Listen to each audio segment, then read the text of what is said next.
Barato nga bago, abri.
Uy, malinis din.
close na po.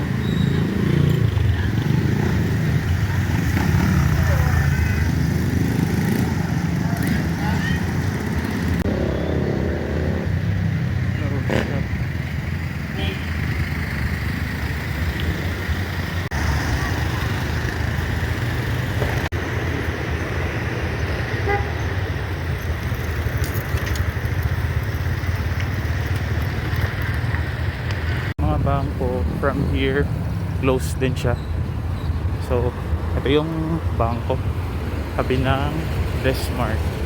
So sa makikita po natin ay open po yung guys, yung Mercato, Kanto Mercato. So may night life dito. Hindi ko lang sure mamaya kung mayroon. Pero ito yung ibang mga nagtitinda o yung mga nagtitinda ng mga damit, yung mga prutas. So bukas po sila ngayon. So tara, maglalakad-lakad tayo So ito yung hotel naman, yung Deluxe Hotel. Close din tong Desmart. So oras po natin ay 5:10 na po ng hapon. At ito po yung situation. So malinis po yung area nito. Hanggang dun yan sa Hay Street. Ito po yung Hay Street. Ito yung kalsada na to, Hay Street. Diyan, Hay Street yan dyan yung kahabaan ng Captain B. Broa and then JR Borja. Etong sa dulo na ito yung papuntang JR Borja. So ito naman yung public market dito po sa may area ng Pugon area. So medyo dumadami na rin po yung mga sasakyan sa mga oras na ito. 5:15 PM na po ng hapon. At Happy New Year po sa lahat So dito sa may gilid, eto, may mga nagtitinda na rin naman ng yung mga nakapwesto sa bahagi na ito. Dito sa area na yan. Hanggang dun yan sa may pa Osmeña. Ito yung Osmeña. Tara, punta tayong Osmeña.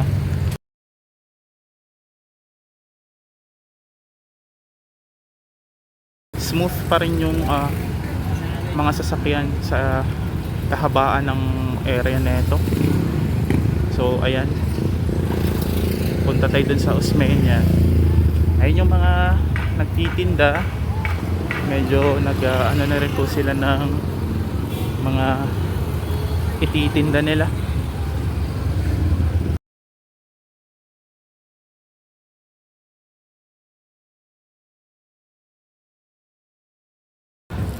So medyo madami-daming nagtitinda, mga stalls dito. Hanggang doon po yan sa bahagi na yan.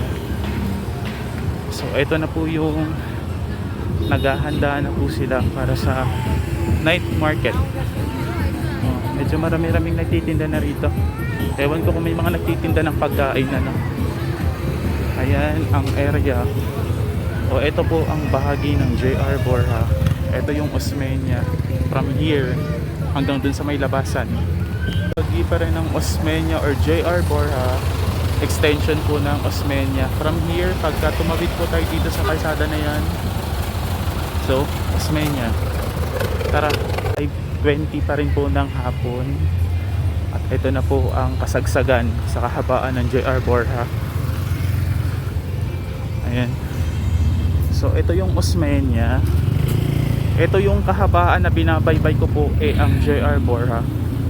So sa kaliwa ko, tsaka sa kanan, extension po ng Osmeña Street. Ito yung tinutukoy ko. Ito yung Osmeña from here. Street. Sa makikita po natin, smooth pa rin po ang traffic dito palabas po or papuntang SM downtown area. So ito yung public market. So ayun na. So sa makikita nyo, napaka-smooth pa rin ng traffic. So tara't balik tayo, papunta naman tayo dun sa may area ng mall. Let's go. May mga nagtitinda dito guys. So dito po mas piniling maglakad kasi medyo organized naman din yung mga sasakyan dito banda. Sa kanan ko, so medyo organized siya kasi ito yung area ng public market. So ito yung public market. Ayan. medyo hindi ko masasabing magiging crowded yung area nito kasi nga yung mga tao puyat at pagod dahil nga po salubong kagabi ng bagong taon, so kailangan, so nagpapahinga po yung mga tao ngayon. So sa taas na itong public market na to guys ang Unitap, bumaba na. Ang oras po natin ay magpa 5:30 PM na po. So medyo medyo madilim na po yung oras. Yung araw na to medyo smooth lang. Sana maging smooth ang buong taon. Ito yung area ng JR Borja, ang kahabaan ng JR Borja. Tara. Ito yung mga naka-set up na mga nagtitinda from here. Ito pa rin po ang bahagi ng JR Borja. Sa kaliwa ko po ang papunta o palabas po ng bahagi ng Kugon Public Market. At ito naman po ay ang pagawi o palabas po ng JR Borja o patungong Western area. Ayan. Ito yung mga jeep na yan, ay yung mga sinasakyan ng ating mga kababayan na lumalabas po o pauwi po sa kanilang mga tahanan. Ito yung night market, isa sa night market na dumudugtong po sa bahagi na ito. Tara. So malinis naman yung bahagi na ito kasi hindi naman gaano crowded, so alam naman natin. So pag chinek po natin dun sa kabila, kukonti lang din po ang mga nagtitinda, lalong-lalo na po dun sa may bahagi ng yung mga nagtitinda ng mga damit at kung ano-ano pa, mga bags at mga sapatos. Ito kasi yung bahagi ng mall, so tahimik po ang area na to palabas ng so papunta po tayong Divisoria sa ngayon. Pupunta po tayong Divisoria sa tara't samahan nyo ako, maglalakad-lakad tayo. Iba din talaga ang ng DIY kasi bukas pa rin siya kahit New Year. Ayan, napaka-smooth pa rin ang area na to kasi pagka regular days, etong area na yan ay hinaharangan po talaga siya, and may harang po siya dito, hinaharangan yan siya. Nyo guys, yung oras na to magpa 5:30 pa lang pero kita nyo naman yung area na to, kita nyo naman yung panahon. Ayan, halos palubog na po yung araw. Ayan wala siyang medyo parang pumulimlim po yung kalangitan, so medyo madilim na siya, magpa 5:30 pa lang po. Ayan.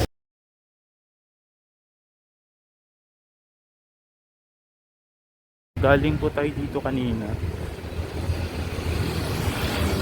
Ito po yung medyo padilim na ng padilim So muli po, thank you po sa mga nanonood. Ito po yung bahagi ng palabas po ng Corrales. Ito yung bahagi na ito. Ito may simbahan. Ito. Tapos ayun nga, ito yung mga daanan papasok. Ito pa rin yung bahagi ng JR Borja, kahabaan po ng JR Borja. So ito, sa makikita natin, medyo padilim na po ng padilim, magpa 5:30 pa lang po ng hapon. So wala pang 6 talagang makulimlim ang panahon. At ayun nga, pauwi na po ako. So maraming thank you po muli sa mga nanonood. At muli, maraming salamat sa mga sumusuporta po sa atin, sa ating munting tahanan. Maraming salamat po sa pag-subscribe sa Ganap ni Corp sa Facebook page at sa aking YouTube channel na Ganap ni Coripot. Maraming salamat po and Happy New Year!